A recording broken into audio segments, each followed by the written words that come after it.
So ngayong araw guys, nandito na naman ako sa Zero Save para hindi bumili ng ostya. Nandito ako para bumili ng liempo. Magagawa kasi ako ng sisig na walang kamatis, yung perfect na walang mali. So syempre guys, dahil binili nga pala natin to, huhugasan natin. Malay ba natin kung saan to galing? Syempre sa pag-iingat, lilinisin natin. Paghuhugas naman, maglalagay naman ako ng paminta, asin, at dahon na legal. Yung tipong hindi ka tatanungin kung ano to. At yung last, magic sarap para mas lalong sumarap yung sisig natin. So kung gusto nyo nga pala ng masarap na sisig, gayahin nyo nga lang pala to ingredients ko. Yung mga construction guys, makikita nyo naman dito sa video ko. 30 minutes ko na nga pala to pinapakuluan, pero yung liempo magkakadikit pa rin. Luto na yung ibang parte pero yung gitna hilaw pa rin. Buti nilang napansin ko bago ko to lutuin. Hindi ko na to pinalamig, nilagay ko kagad to na sobrang tigas. Kaya ayan, halos isang oras ko nga pala tong pinakuluan. Pinapakuluan ko nga pala to na isang oras para maging crispy yung sisig natin. So nung malambot na nga pala tong liempo, tinanggal ko na. Papalamigin ko lang bago ko iprito para hindi magtalsikan sa mantika. So nung malamig na nga pala to, pinunasan ko naman para matuyo. At syempre para lalo to maging crispy, di-deep fry ko. So yung gagamitin ko nga pala mantika guys, yung ginamit ko nung nakaraang araw. Dito ko niluto yung ostya, yung shabu-shabu, chicken nuggets, tsaka yung chicken roll. Ilang beses ko nga pala to ginamit pero malino pa rin. Kaya ibig sabihin safe pa rin to gamitin. Ni-filter ko lang at mukhang bago na ulit. Comment kayo guys kung anong gusto nyo i-deep fry ko next. Sayang kasi tong mantika kapag tinapon. Kaya kapag meron nag-comment, gagawin ko kagad bukas. So yung pagluluto ko nga pala dito guys ay high heat. Kaya kahit kakalagay ko lang, ayan, creepy na agad. Buti lang talaga non-stick pan yung ginamit ko dito para hindi agad nasunog. Paunti-unti gumagaling na ako magluto. Napapansin nyo ba, dati puro sunog yung naluluto ko. Ngayon perfectly cooked na. At ito nga pala pinakuluan ko sa liempo, hindi ko nga pala to itatapon. Titimplahan ko nga pala to ng sinigang mix para meron akong sabaw. Kahit wala ng sahog to, masarap pa rin to. Gawa ng pinakuluan to sa baboy. Kaya kahit sinigang mix lang yung nilagay ko dito, masarap na to. Hihiwain ko naman yung mga liempo sa mga sisig cut. So sobrang creepy nga pala nito guys, hindi na nga pala to tatabla ng kutsilyo namin.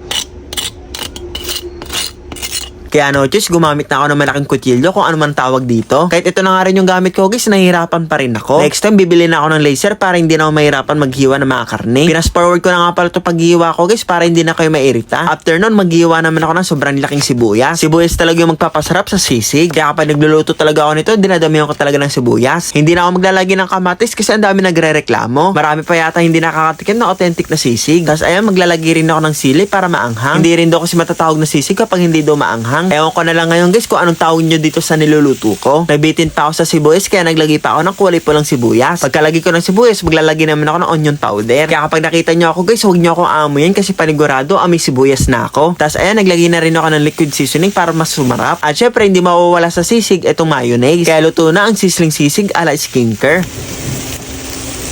Kaya tara guys, kain tayo. Sisig nga lang ang ulam. Pero syempre, meron tayong libreng sabaw. Ito ang perfect pair ng sisig, yung sinigang na sabaw. Kaya kung hindi pa kayo matakam dito, ewan ko lang. Sibuyas na may konting sisig.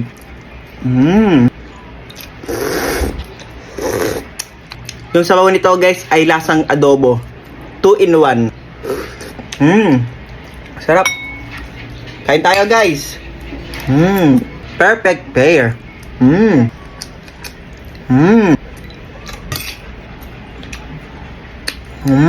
Sa lahat ng nagawa kong sisig guys, ito yung pinakamasarap. So ayan guys, ubos ko na.